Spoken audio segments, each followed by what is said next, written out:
돌이킬 수 없는 선택을 하고 있어 화제가 되고 있습니다.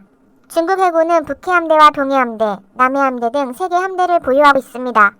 최근에는 원형작전에 대한 염원으로 4함대 창설 이야기도 나오고 있습니다. 2030년까지 항모전단 4개를 창설해 상시 전투태세를 갖추도록 하겠다는 것입니다. 총 11척의 항모전단을 거느린 미군을 상대하기 위해서는 수화지를 모두 갖춰야 하는 상황입니다. 올 1월 중국 최대 군함 제조업체는 대대적 확장 공사를 시작했습니다. 4일 상하이 창싱섬에서 제2조선기지 건설 착공식까지 열었습니다. 1단계 공사가 마무리되면 연간 6척의 특수선을 생산할 수 있게 되는 것입니다. 현재 중국 전역에 위치한 조선소에서는 동시다발적으로 군함이 건조되고 있습니다. 2014년부터 5년간 양산한 함정을 톤수로 환산하면 일본 해상자위대 전체 함정과도 맞먹는 수치입니다. 이는 한국 해군 약 19만 톤에 비해서도 배가 넘습니다. 재작년 중국이 진수한 군함은 28척인데 그 비싸다는 이지스함도 7척이 포함되어 있습니다. 같은 해 12월에는 며칠 간격으로 군함 5척을 줄줄이 진수하기도 했습니다. 건조량 면에서는 천조국 미국조차 따라가기 어려운 엄청난 규모입니다. 미국 해군의 주력 전투함 알레이버크급 구축함은 31년 동안 75척이 건조된 바 있습니다. 중국은 이 급과 비슷한 055형을 2년 반 만에 5척 진수한 것은 물론 10척의 동급 함정을 전국 각지 조선소에서 건조하고 있습니다. 한 척당 하나로 1조 원에 달하는 군함을 대량 생산하고 있는 것입니다. 중국판 이지스함 052D도 최근 3년간 20여 척을 건조하며 마구 찍어내고 있는 상황입니다. 2019년 서방 전문가들은 후동 중화조선이 진수한 075형 강습 상륙함을 보고도 경악했습니다. 250m의 상륙함을 선체뼈대를 세운 지 거의 반년 만에 건조했기 때문입니다. 미국이 비슷한 상륙함을 건조하는데 3년 정도가 걸리는 것과 비교해 엄청나게 빠른 것입니다. 중국 해군이 보유한 군함은 350척 이상으로 미국 293척을 넘어섰습니다. 게다가 10년 내 전함 65척을 추가로 건조한다는 계획까지 세우고 있습니다. 작년 미국 국방부도 중국의 전함 건조 능력이 이미 미국을 추월했을지도 모른다고 우려했습니다. 그런데 중국 군함들의 실상은 형편없다는 분석입니다. 세계 1위 해군력을 자랑하는 미국은 초도함 건조 후 두 번째 함 건조까지 2년의 시차를 두고 있습니다. 2년 동안 미처 발견하지 못한 기술적 결함을 보완하기 위해서입니다. 유럽연합 역시 초도함 건조 후 2-3년의 갭을 두고 있습니다. 하지만 중국은 이런 갭이 없습니다. 그냥 무차별적으로 찍어내고 있을 뿐입니다.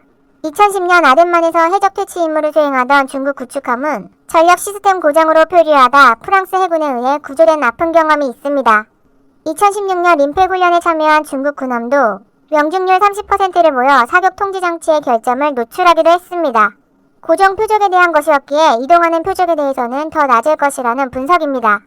2017년에는 이를 보완한 함정을 중러 연합훈련에 파견했는데 기관 고장으로 망망대해에서 며칠을 표류해 국대 망신을 당하기도 했습니다. 그리고 2019년 중국이 독자기술로 만든 첫 항공모함 산둥함은 시험 운항에서 돌아오던 중 갑판이 붕괴돼 지지대를 받쳐놓은 것이 발견되기도 했습니다.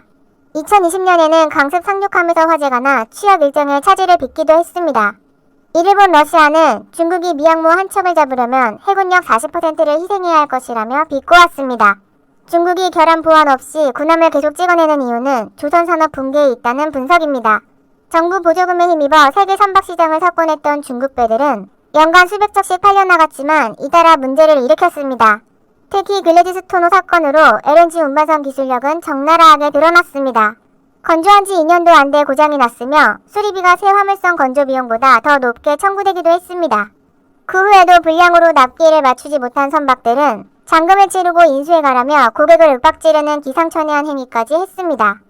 2017년 프랑스 선사가 발주했던 9척의 LNG 추진 컨테이너선도 2차례나 인도가 지연되기도 했습니다. 결국 신뢰를 잃고 수년간 수주 절벽을 겪으며 300곳이 넘는 조선사가 문을 닫았습니다. 정부 지원을 받지 못한 민간 기업은 85%가 문을 닫았고 지원을 받던 곳도 수십 곳이 파산했습니다. 이렇게 망해가는 조선소를 살리기 위해 중국 정부가 대량으로 군함을 발주한 것입니다. 현재 중국 양대 국유기업이 함정 생산을 주도하고 있습니다. 이들은 2019년 11월 합병해 세계 최대 조선사가 된 그룹입니다. 특히 이들은 한국 조선 3사와 민간 선박 수주를 놓고도 경쟁하고 있습니다. 중국은 민간 사업에서 벌어들인 수익의 상당 부분을 군사 부분으로 전용하고 있습니다. 하지만 민간 사업이 한국에게 밀리자 중국 정부 의존이 더욱 커진 상황입니다. 반면 한국 조선사는 신뢰를 얻어 세계 선사의 선택을 받고 있습니다. 한국 조선 3사는 작년 말 12조 원의 수주 잭팟을 터뜨리며 세계 1위를 차지했습니다. 연초에도 한국조선해양이 11척을 수주하며 랠리를 이어가고 있습니다. 약 20조 원 규모인 LNG선 신주시장은 2024년 130조 원으로 커질 전망입니다. 하지만 중국은 이 과실을 얻지 못한 채 부실군함 유지관리비에 막대한 자금이 들 것입니다. 과연 한국과 중국 조선업의 미래는 어떻게 달라질까요? 좋아요와 구독, 알림 설정은 컨텐츠 제작에 큰 힘이 됩니다. 지금까지